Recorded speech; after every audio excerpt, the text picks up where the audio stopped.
Um, what caught my attention is because some activists contact me to Twitter 2 days before the protest in January 25. And they say, Latouf, we already know your cartoons about Palestine, and we would like to ask you some cartoons to support the movement here in Egypt. At first, I made 5 cartoons to them, and I must confess I was really worried about them because I thought to myself, Egypt is not like Tunisia.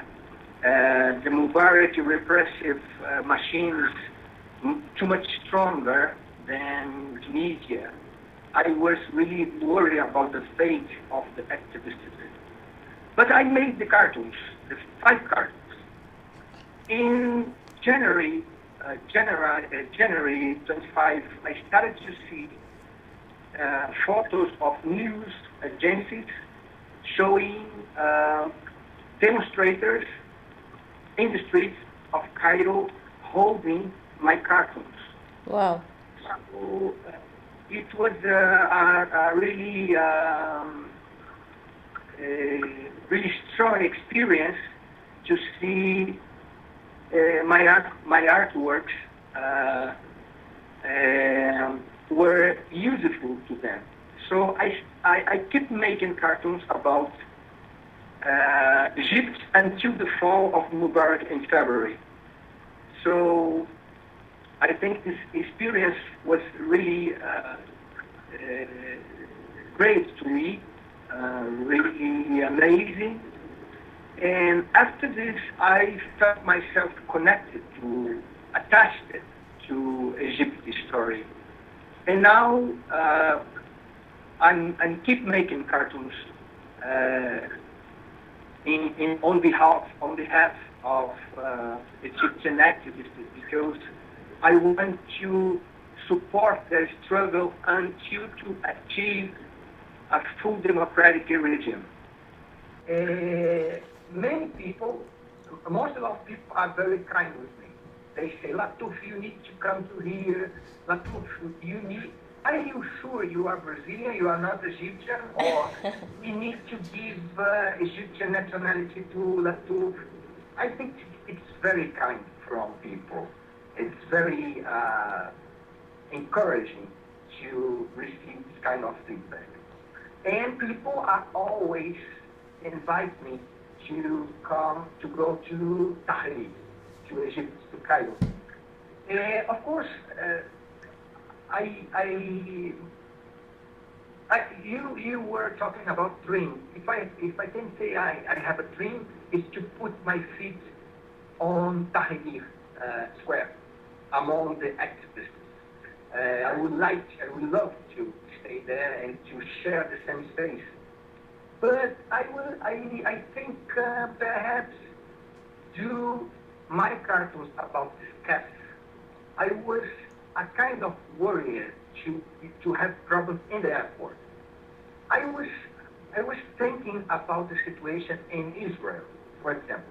If I try to go to Israel now, if I try to enter Palestine through Israel, I will be arrested in the airport, and will be expelled, arrested and expelled. And I don't know exactly how things are going in Egypt, but these cartoons I make, my recent cartoons about cats, probably are not very popular among the military, among the authorities. So perhaps they can track me like the Israelis. They can arrest me and expel me.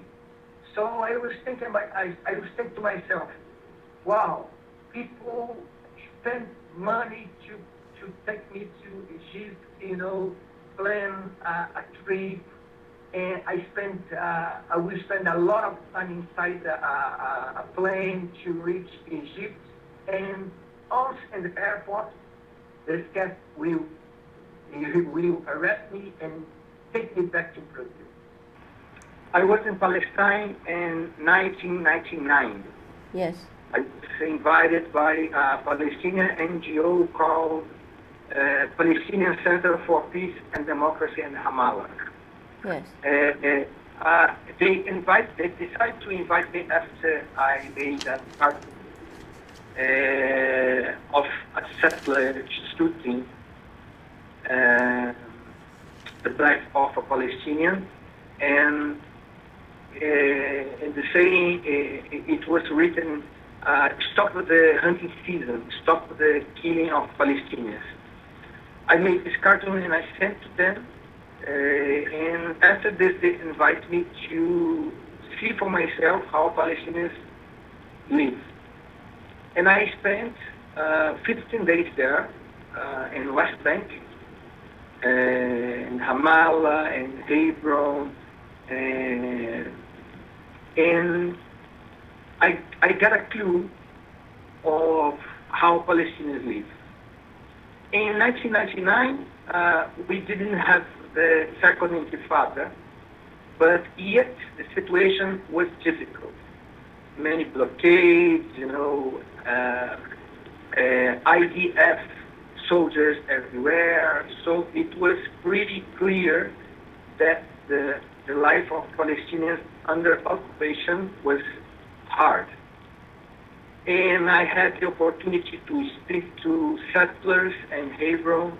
I had the opportunity to speak to Israelis in Jerusalem and Tel Aviv. I talked to Palestinians, activists, ordinary people. So I had a pretty good picture of how Palestinians live. And I used to say, when you visit Palestine, unless you are not human, because if you are human, you never left Palestine the same way you arrived. The Palestine experience has the ability to change you from inside. And back to Brazil, I started to make cartoons to achieve two goals. The first one, to expose the lies of Israeli propaganda. And the second goal was to support the Palestinian struggle, to boost their morale. And that's what I try to make until today, to produce artworks to support Palestinians and to expose the Israeli crimes against civilian population. Well, in 2006, I got a death threat from a website associated to Likud's party.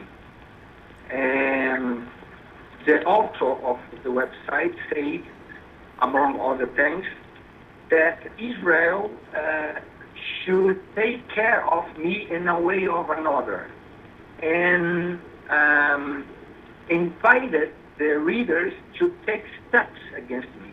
Oh. And sometimes I get hate mails, smear campaigns, this kind of thing. But it's pretty common. When you decide to support Palestinians, you need to be prepared to face this kind of attacks, even personal attacks. For example, my article on Wikipedia has been attacked many, many times. So for me, it's not a big problem. It's not a big deal, because when I suffer this kind of attack, I remember the Palestinians who live in the territories, and I think to myself, compared to the Palestinians, I suffer nothing. So I don't care if the Zionists want to kill me or will kill me for sure. I don't care about this. That's why I produce cartoons, couplets, because my intention is to spread the artworks to everywhere, to everyone, everywhere. Not to centralize, but to spread. in order to make a more difficult target for the Zionists to shut down a website, for example.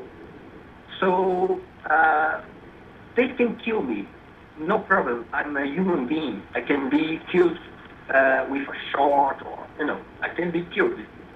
I am a human being, but killing me will not kill my heart. That's why I'm not worried about this, because the bullets cannot kill the cartoons.